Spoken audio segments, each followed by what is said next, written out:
Hello, I'm Mr. Ken Frankenberry. I'm the Chief of Information Protection here at the 911th Airlift Wing, and I want to give you your security refresher training. It's required by AFI 14-1604. Next slide, please. Okay, program management, of course, we're part of the 911th Information Protection Office. That's my number at 8797, and Mr. Shan Clary, who's the Chief of Personnel Security, he's at 7028 and below are both of our email address if you need to contact us. Okay, what I want to go over is what classified information is. Basically, it is information that has been determined to require protection against any unauthorized disclosure and is marked to indicate its classified status when in documentary form, and that could be documents, actual paper documents, and or a computer medium. Classification may be applied to information that is owned and produced by the U.S. and controlled by the U.S. government. So that's key. It has to be controlled by the U.S. government. Only original classification authorities may classify information, so that's actually not you. There's only a few, we call the OCAs, who are specifically trained to actually do this. However, you may be derivatively classifying information, and if so, you need to be special training for that. Particularly if you want a SuperNet account, that is also required training. If there's any doubt about the need to classify information, it should not be classified. Of course, that's really up to the OCAs, and the information will be declassified as soon as it is no longer required for classification. That's kind of a big thing that's coming up, to try to declassify things as quickly as possible. Controlled unclassified information. Now, what that is actually unclassified information that requires a little bit higher protection due to several things, such as it's for phishing use only, law enforcement sensitive, controlled nuclear information, which really is not concerned with us, and or what we deal with quite a bit is personally identifiable information, or PII, such as people's birth dates, their social security numbers, personal phone numbers, addresses, things like that. That is under the could be under controlled unclassified information. And the originator of that document is responsible in determining whether that's is controlled and basing on if it's for phishing use only and such. Okay, looking at classified information itself, really there's just a big three. The real thing to take out of this is a top secret, secret, and confidential. And what's the difference? Well, it's basically based on how much damage it can have towards national security. Top secret, of course, would cause exceptionally grave damage. Secret will causes serious damage, and confidential causes, quote, damage.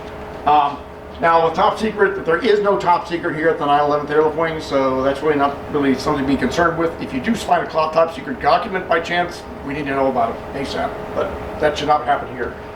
Basically, we deal with secret and confidential information. And of course, FOUO, or for phishing use only information, is information that should be withheld from the public because of any foreseeable harm to any interest protected by the Freedom of Information Act. Next slide. All right, safeguarding. Basically, you want to take precautions to ensure unauthorized personnel do not gain access to classified information, and that's what this training is about, as well as controlled unclassified information. You are personally responsible for protecting classified information you know, possess, or control, and complying with all the security review processes, which I'll get into.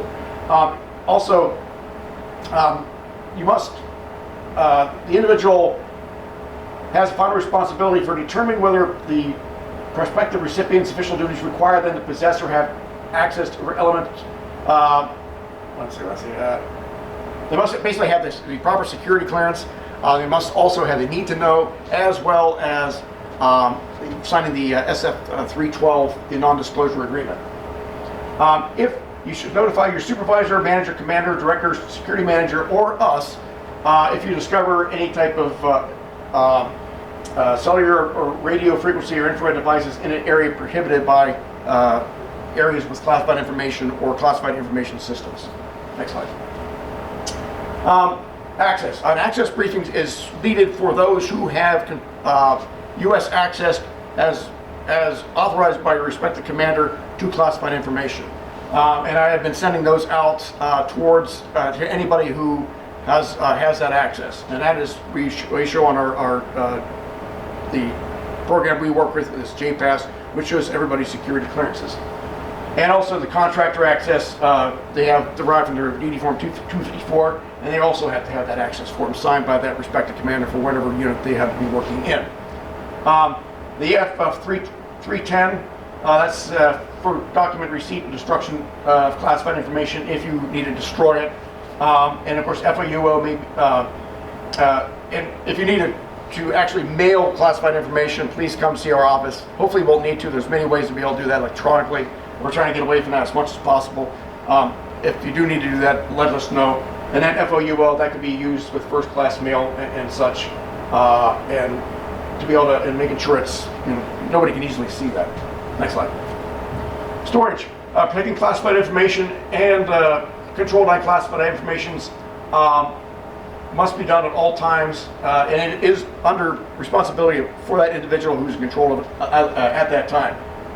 Classified information must be stored in a GSA approved container or vault or an open storage area, such as, like say an actual, hard safe, and it says GSA approved on it, and there's only certain safes, and we have control and documentation of every safe that is on this installation as far as the Information Protection Office. So make sure that it's in those type of safes. You can't just put that in a drawer, and that's a huge security violation. However, you can do that with controlled unclassified information, such as FOUO or PII, making sure it's locked up in a desk or an office at the end of the day so nobody can gain access to it. If you have FOUO or PII out, make sure you use one of these type of folders, particularly for the PII. This is Privacy Act data cover sheet. It's sitting on your desk and you have it sitting there. That way somebody walks in, they can't just easily see somebody's social security numbers as they walk by your desk. Make sure you have something on top of that. Next slide. Protection when removed from storage. If you have classified information such as the SF, there's a top secret cover sheet, and this is the secret cover sheet that you put on a secret document, and then you have the confidential sheet that you would put on any type of confidential document. There's also the smaller stickers if you have classified medium to be able to put on there, so you know what the classification is for that. It's absolutely essential, so everybody knows if something classified or is it not classified. That's very important. Make sure you contact your security manager to locate approved devices authorized for destruction of classified information. So if FAR is like for shredding classified information, make sure it's a approved shredder, and it will say on the shredder approved for classified information. If it does not, do not use it. It does not destroy the classified information down to the level that's required under the AFI and DoD regulations. With controlled and classified information, any type of shredder is authorized to be able to destroy that. Particularly crosscut is definitely preferred. Training. You would complete the security initial orientation training. That's given when you come here on the installation on the base. We give that every UTA on the Saturday morning. And then of course you also have the refresher training, which is what you're getting right now. And then special training is also required for OCAs, which is not you. Derivative classifiers, which could be you, as well as safe custodians, couriers, security managers. We do have some security managers. They do also require specific training. And then security incidents. If there's anything to take out of this briefing, it is if there's any type of any possible security incident involving classified information, such as it's been found unsecured or discussed in front of an unclear person, something like that, we need to know about it ASAP. Get with your commander, your supervisor, your security manager, and or call our office so we know as soon as possible, so we can do the initial inquiry to find out was there any type of improper disclosure of classified information. Overall, do not discuss classified or controlled unclassified information in an unsecured environment. If you're going out to eat someplace, that's not the place to be discussing classified information, or even talking a lot of shops. And also you're looking into the OPSEC problem as well. If you see something may not be needed classified, you can challenge it. Safeguarding information, obviously if it's discovered unsecured, reporting any security vulnerabilities. If you happen to see something that's not quite right, make sure you report that, and hopefully we can fix it as quickly as possible. report persons seeking unauthorized access to classified information as well as controlled unclassified information. We need to know about that. Unsolicited or suspicious contacts by foreign nationals, that's a kind of a big thing. And also Air Force OSI would probably get involved in that. And then any certain changes in your personal life activities that may impact your eligibility need to be reported to your commander. This is the new continuous evaluation process.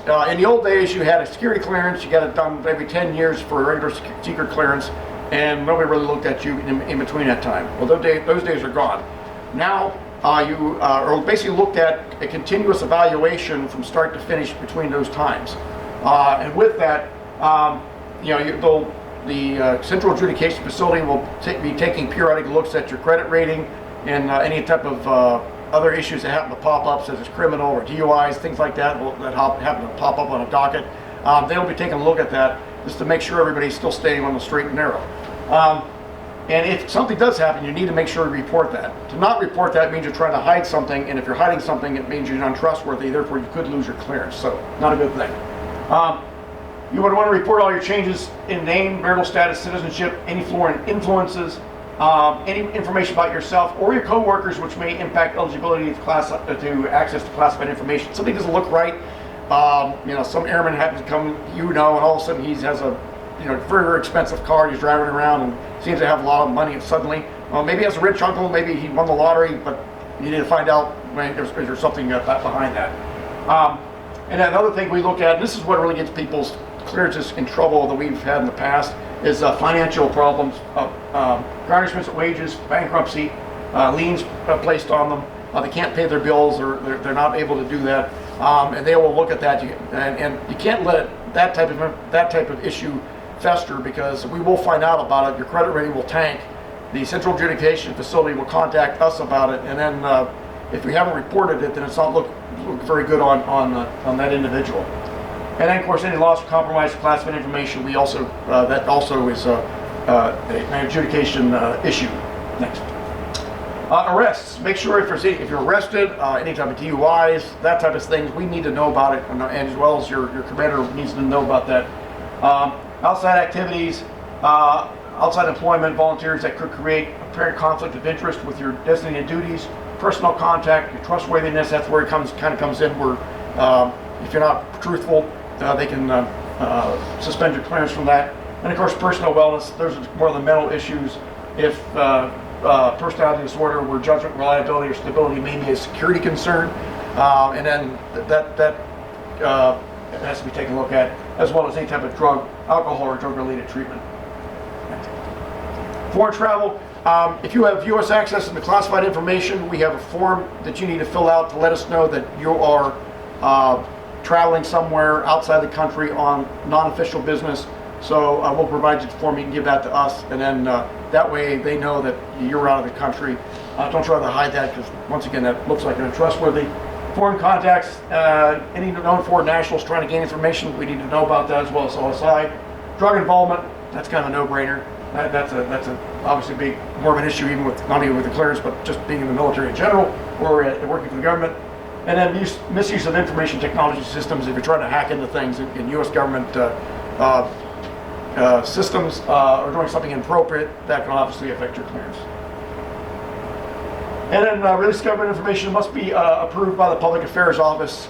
So if you're kind of wondering if that should be released, please contact them. Or the OPSEC folks, or our office, and we can provide that. We'll research it, find out what the issue is. And then that's basically it. Next, sanctions. Once again, if you are not following rules, you could get sanctions. Your clearance could be pulled, suspended, revoked completely, and also go, if it's really bad, and go up to a criminal prosecution if it looks like you're giving away secrets that you should not be giving. And I believe that concludes the briefing. Thank you for completing your security refresher training.